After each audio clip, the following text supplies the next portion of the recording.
গাং পার হইলে মাঝি কোন দুলা ভাই। ছাত্র জনতা যখন সিদ্ধান্ত নিয়েছিল আর এক মুহূর্ত বেগম জিয়াকে কারাগারে থাকতে দিবে না। মাননীয় স্পিকার, কিছুক্ষণ আগে আমাদের সর্বশ্রদ্ধেয় মাননীয় সংসদ আন্দালিব রহমান পার্থ যখন বক্তব্য দিচ্ছিলেন, উনি যখন বললেন যে সংবিধান যারা ছুঁড়ে ফেলতে চায় তাদেরকে স্বাধীনতা বিরোধীর সাথে উনি অ্যালাইন করলেন, ট্যাগ করলেন মাননীয় স্পিকার। এবং তখন ট্রেজারি বেঞ্চের সম্মানিত মাননীয় মন্ত্রী যারা ছিলেন তারা সেটাকে টেবিল চাপড়িয়ে সেটাকে সমর্থন দিলেন। মাননীয় স্পিকার, গণতন্ত্রের জন্য যিনি আপোষহীন লড়াই করে গিয়েছেন বেগম জিয়া, উনি বলেছিলেন যেদিন জনতার সরকার প্রতিষ্ঠিত হবে, যেদিন এই পার্লামেন্ট জনতার সরকারের কাছে যাবে, এদিন এই সংবিধানকে ছুঁড়ে ফেলা হবে। ট্রেজারি বেঞ্চের যে মন্ত্রীরা ছিলেন তারা দীর্ঘদিন, তাদের সারা জীবন তারা বেগম জিয়ার সাথে রাজনীতি করেছেন।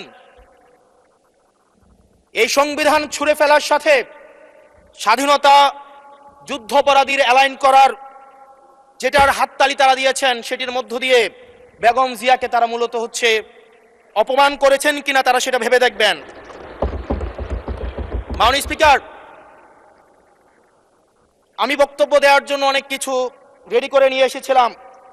আমরা আইনমন্ত্রী বলেছেন রুশু পড়ার জন্য, তারপরে হবস পড়ার জন্য, মদিনা সনদ পড়ার জন্য পড়েছিলাম।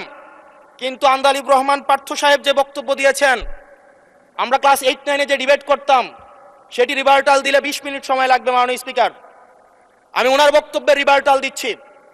উনি বলেছেন যে আমি কোট করছি, উনি বলেছেন 72-এর সংবিধানের কিছু কিছু বিষয়কে ওনারা সম্মান দিয়েছেন। তার মানে কিছু কিছু বিষয়কে ওনারা সম্মান দেয় নাই।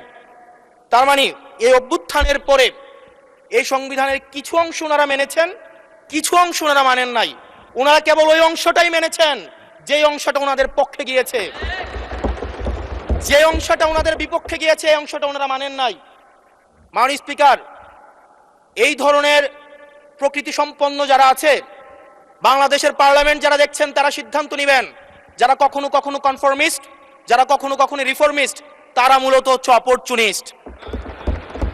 এখন আমি সংবিধানের কিছু কিছু ধারা মানবো, কিছু কিছু ধারা মানবো না। আমি কখনো কখনো সাংবিধানিক, কখনো কখনো আমি অসাংবিধানিক। মাননীয় স্পিকার, যখন ডক্ট্রিন অফ নেসেসিটির প্রশ্ন আসে, মাননীয় স্পিকার, এই এক্সিস্টিং সংবিধান অনুযায়ী যখন 7A এবং 7B বলবৎ থাকে, সেই জায়গা থেকে আইনজ্ঞরা, মাননীয় স্বরাষ্ট্রমন্ত্রী উনি থাকলে ভালো হতো। ডক্ট্রিন অফ নেসেসিটি মাননীয় স্পিকার 48-3 অনুযায়ী রাষ্ট্রপতি সুপ্রিম কোর্টের মাধ্যমে একটা এই 106-এর অ্যাডভাইজরি একটা রুল আছে মাননীয় স্পিকার।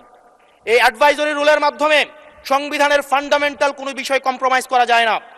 মাননীয় স্পিকার, যদি আমি এই সংবিধান মানি তাহলে এই অন্তর্বর্তীকালীন সরকারের বৈধতা প্রশ্নবিদ্ধ হয়। মাননীয় স্পিকার, মাননীয় স্পিকার, যদি এই সংবিধানকে আমি ধারণ করতে চাই, মেনে চলতে চাই, সেদিন 64 বিধি অনুযায়ী অ্যাটর্নি জেনারেল নিয়োগ দেওয়া হয়েছিল 6 আগস্ট। মাননীয় স্পিকার, এই সংসদে প্রশ্ন রাখতে চাই, তৎকালীন বর্তমান রাষ্ট্রপতি চুপ্পু, তখন বলা হয়েছে অ্যাটর্নি জেনারেল নিয়োগ দেওয়ার ক্ষেত্রে প্রধানমন্ত্রীর সাথে আলোচনা করতে হবে। সেদিন কোন প্রধানমন্ত্রীর সাথে আলোচনা করা হয়েছিল সেটা আমাদেরকে অ্যাটর্নি জেনারেল জানাবেন। আমাদেরকে অ্যাটর্নি জেনারেল জানাবেন যেই হিয়ারিংটা হয়েছিল এই হিয়ারিংয়ে উনি উপস্থিত ছিলেন কিনা। তখনকার সময় যিনি প্রধান বিচারপতি ছিলেন ওবায়দুল হক, তিনি তখন কোথায় ছিলেন, সেই রায়ের কপিটা আমরা দেখতে চাই। মাননীয় স্পিকার, মাননীয় স্পিকার, আপনি যখন বেগম জিয়াকে 6 আগস্ট সর্বপ্রথম ছাত্র জনতা যখন সিদ্ধান্ত নিয়েছিল আর এক মুহূর্ত বেগম জিয়াকে কারাগারে থাকতে দিবে না, বেগম জিয়াকে রাষ্ট্রপতির আদেশের মধ্য দিয়ে বেগম জিয়াকে সেদিনই কারাগার থেকে যেই জুলুমের মধ্যে রাখা হয়েছিল সেটা থেকে ছাত্র জনতার রায়ের মধ্য দিয়ে সেখান থেকে বের করে আনা হয়েছিল। মাননীয় স্পিকার, যদি এই সংবিধানকে বাইবেল ধরে নেই, এই সংবিধানকে যদি গসপেল ধরে নেই, এই গসপেলের পুরোহিত অনুযায়ী যেভাবে ভ্যাটিকান সিটি চলে সেটা যদি আমরা ধরে নেই, তাহলে মাননীয় স্পিকার সেদিন বেগম জিয়া জেল থেকে বের হতে পারেন না। মাননীয় স্পিকার, মাননীয় স্পিকার, সেদিন বেগম জিয়া জেল থেকে বের হয়েছিল অভ্যুত্থানের জনরায়ের ভিত্তিতে। মাননীয় স্পিকার, মাননীয় স্পিকার, আপনারা বলছেন আপনারা ঠিক সেই জায়গায় আপনারা সংবিধানকে আপনারা মানছেন যেই যেই জায়গায় সংবিধান থেকে আপনারা বেনিফিটেড হবেন। মাননীয় স্পিকার, গ্রামের ভাষায় কথা আছে, বলতে চাই না, যে গাং পার হইলে মাঝি কোন দুলা ভাই। ছাত্ররা, আপনাদের নেতা কর্মীরা গত 17 বছর ধান খেতে ঘুমাইতে হয়েছে, ত্যাগ তিতিক্ষার মধ্য দিয়ে যেতে হয়েছে। মহাসচিব কান্না করে বলেছে তাদের নেতা কর্মীরা ঢাকায় এসে রিক্সা চালিয়ে জীবন নির্বাহ করত।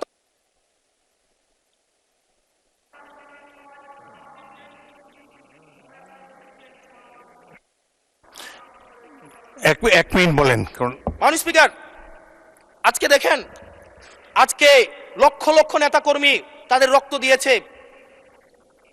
ফ্যাসিবাদ বিরোধী প্রত্যেকটি রাজনৈতিক দল, কোন রাজনৈতিক দলকে বিশেষভাবে আমি আলাদা করতে চাই না, ফ্যাসিবাদ বিরোধী প্রত্যেকটি রাজনৈতিক দলের রক্ত, শ্রম, ঘামের মধ্য দিয়ে এই হাসিনার পতন হয়েছে। এই হাসিনার পতনের পরে যখন জনরায়, মাননীয় স্পিকার, যখন জনরায় কখনো কেতাবের কাছে মাথা নত করে না। এটা ভ্যাটিকান সিটি নয় যে গসপেল অনুযায়ী হচ্ছে দেশ পরিচালিত হবে।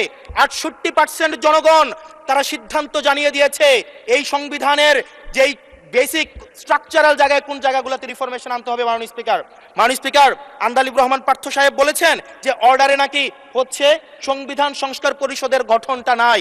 উনি যদি একটু পরিশ্রম করতেন, জাস্ট একটা পাতা উল্টাইতেন, একটা পাতা পরেই বলা হয়েছে সংবিধান সংস্কার পরিষদ গঠন যদি জয়যুক্ত। ধন্যবাদ মাননীয় সদস্য, ধন্যবাদ।